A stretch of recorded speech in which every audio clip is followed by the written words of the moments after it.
Hi అండి. మా ఆయన అంత పిసినారితనం ఎక్కడ చూడలేదండి. ఉండాలి కానీ మరీ ఇంత ఉండకూడదండి. ఇవాళ పాప పుట్టినరోజు కదా బావ, పిల్లలు స్కూల్ నుంచి వచ్చినాక రెడీ అయ్యి ఏదైనా రెస్టారెంట్కి వెళ్ళి తిని సినిమా చూసి వద్దాం బావ, చాలా రోజులు అవుతుంది అంటే అనలేదు, ఉప్రాయం అనలేదండి. ఇప్పుడే వస్తా కవిత అని వెళ్ళి చికెన్ తీసుకొచ్చి చేతిలో పెట్టారు. మిమ్మల్ని కానీ బయటికి తీసుకొని వెళ్తే నాకు మినిమం 5,000 ఖర్చు అవుతుంది.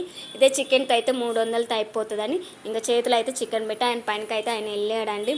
ఇంకేం చేస్తాం, వండక తప్పదు కదండి. ముందైతే చికెన్ కడిగేసి ఉప్పు, కారం, పసుపు, గరం మసాలా, చికెన్ మసాలా, ఉల్లిపాయ ముక్కలు, పచ్చిమిర్చి ముక్కలు, పెరుగు, నిమ్మకాయ వేసి మ్యారినేట్ చేసి 2 అవర్స్ పక్కకు పెట్టానండి. ఇంకో స్టవ్ మీద వేసి పెట్టేసి ఓల్ గరం మసాలా వేసేసి రైస్ అయితే ఒక 60% ఉడికించుకున్నాను.